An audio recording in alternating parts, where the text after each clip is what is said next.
All right, let's get right into it. You know, we all trust our digital photos to show us the world as it is, right?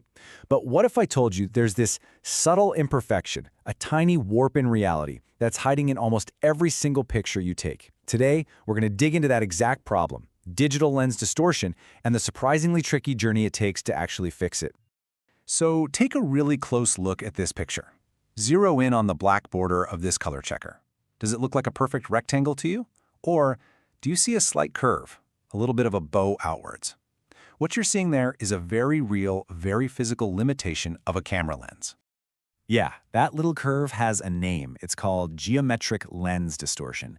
It's an optical aberration, which is really just a fancy way of saying that the glass inside a lens bends straight lines, making them look curved. And get this, every single lens does this in its own unique way. It's like a fingerprint.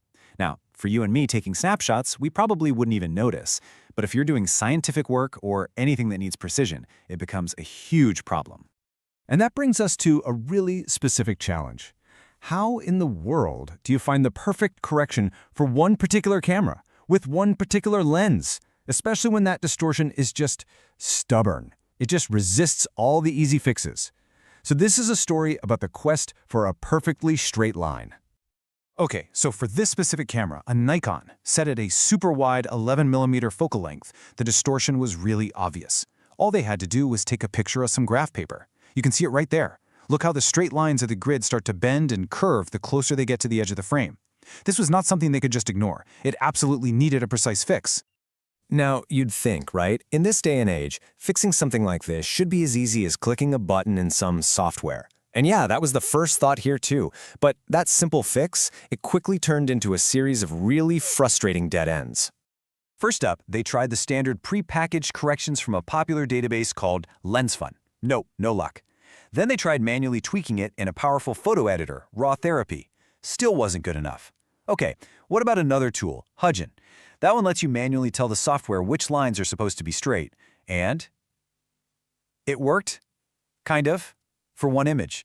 But the whole point was to fix a whole batch of photos automatically, and you just couldn't do that.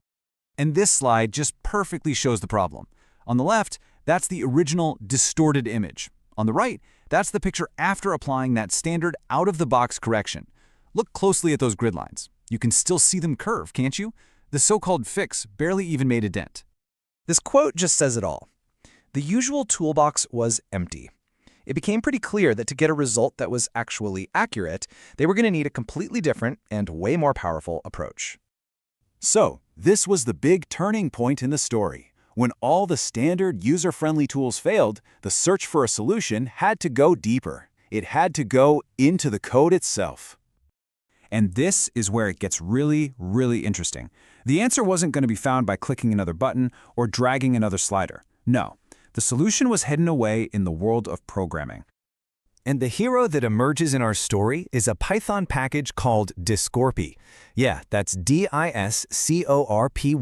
It actually stands for Distortion Correction Python Package. It's a super specialized piece of software designed for one thing, camera calibration and fixing exactly this kind of problem. So the big question is, how does this code-based tool actually pull it off when all the others failed? Well, it works by creating this incredibly detailed and precise map of the lens's unique imperfections, that fingerprint we talked about earlier. The process is really elegant, but it's also super powerful. Here's how it works. First, you feed the software a reference image of a grid. Then the software just goes to work, automatically finding thousands of intersection points on that grid. It uses all those points to calculate a mathematical model, basically a map of the distortion. And finally, you can use that map to reverse the distortion on any other photo taken with that same lens. Pretty cool, huh? Okay, step one. It all started with taking a better reference photo.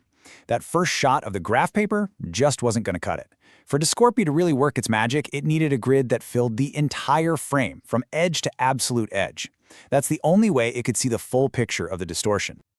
And here's where you really see the power of the code. This slide shows all the little intersection points that Discorpy found all by itself. We are not talking about, a dozen points here. We are talking about thousands of data points. And that is what lets it build such an incredibly precise model. This next slide is so cool. What you're looking at here is the distortion itself. This is the map that Discorpy generated. It's literally a visual guide showing how the software needs to push and pull every single pixel in the image to make those lines straight again. It is the lens's unique fingerprint, now completely mapped out. And here's the proof in the pudding. This is that same full-frame grid image, but this time it's after the correction has been applied. Look at that. I mean, it might not be 100% perfect, but those lines are now incredibly straight. This was, by far, the best result yet. It was total confirmation that the method was a success. All right, so the method was proven, the math was all calculated, it was finally time to apply this fix to the actual images from the experiment. This is the moment of truth. Check this out. On the left, you've got the original image of a turf sample. And at first glance, it doesn't look that distorted, but there's a little bit of an outward bulge. Now look at the right. That's with the correction applied. It's subtle, I'll give you that, but it is geometrically true. The curve is just gone. It leaves a perfectly flat, perfectly accurate picture. But the biggest win here wasn't just about fixing one photo. Not at all. Because the solution was based in code, the exact same correction could be applied to a whole batch of images, automatically. It basically transformed this horrible, painstaking manual job into an efficient, repeatable, and super precise scientific workflow. Game changer. And that kind of leaves us with a fascinating thought, doesn't it? We just saw all the hard work that goes into correcting one tiny physical flaw in just one camera lens. It really makes you wonder, as we scroll through literally millions of polished, perfect-looking digital images every single day, how much of what we see is actually real?